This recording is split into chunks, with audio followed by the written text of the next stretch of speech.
Of all the major metros in the Midwest, vacancies are fewest in the Twin Cities of Minnesota, and yet rent growth has been pretty subdued compared to other areas in the Midwest region. Welcome to Apartment Market Dynamics from MPF Research. I'm Jay Parsons with your Minneapolis-St. Paul update. Overall occupancy in the Minneapolis-St. Paul area bottomed out in late 2009, early 2010 at 93.6%. Still not very bad at all. And over the past few quarters, it's been rebounding very nicely. Overall occupancy inched up 0.3 points in third quarter, and it is up 2.2 points in the year ending September. And now overall occupancy is in very strong shape at 95.8%. That is the top rate in the Midwest region. In fact, only Columbus, Cleveland, and Chicago were within even 2 percentage points of the Twin Cities.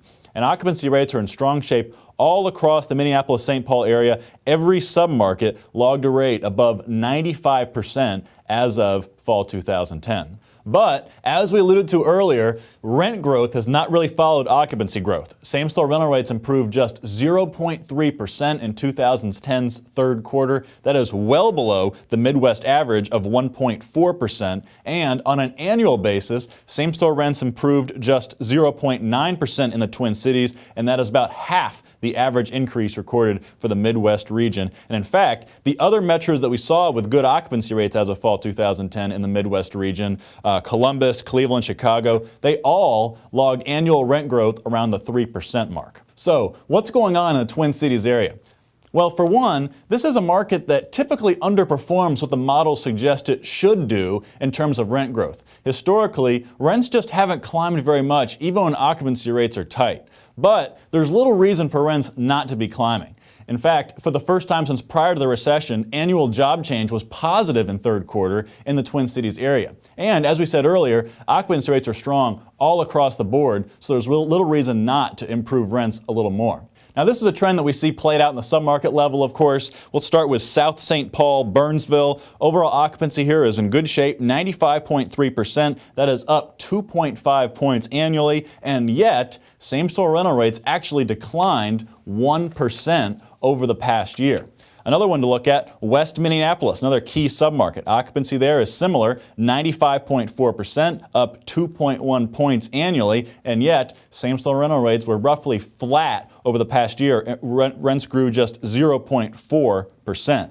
On the flip side, we are seeing solid rent growth in a handful of submarkets, but not particularly aggressive anywhere. In St. Paul, Ramsey County, this has been one of the standouts of the past year. Overall occupancy is at 96.4%, very good. That's up 2.5 points annually, and annual same-store rent change was at 3.4%. So again, up pretty notably, but not particularly aggressively considering occupancy rates are so tight. And another one for you in South Minneapolis, Eden Prairie. Overall occupancy there is at 96.3%, up 2.4 points annually, and same-store rents climbed 2.6% year over year. And going forward, we do expect rents to start climbing a little more than they did in the past year. But again, this is one that historically just doesn't push up rents very much. So even if the Twin Cities rank among the nation's leaders for occupancy rates in the next year, which is very possible, don't look for Minneapolis-St. Paul to also be among the leaders in rent growth. And that wraps us up for today. So until next time, for Apartment Market Dynamics and MPF Research, I'm Jay Parsons. Thank you for watching.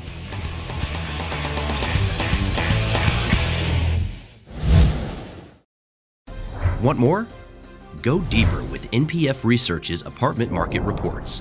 From a national level, down to individual metros, to specific neighborhoods, NPF Research has been providing unparalleled apartment market intelligence to the multifamily industry for almost 5 decades.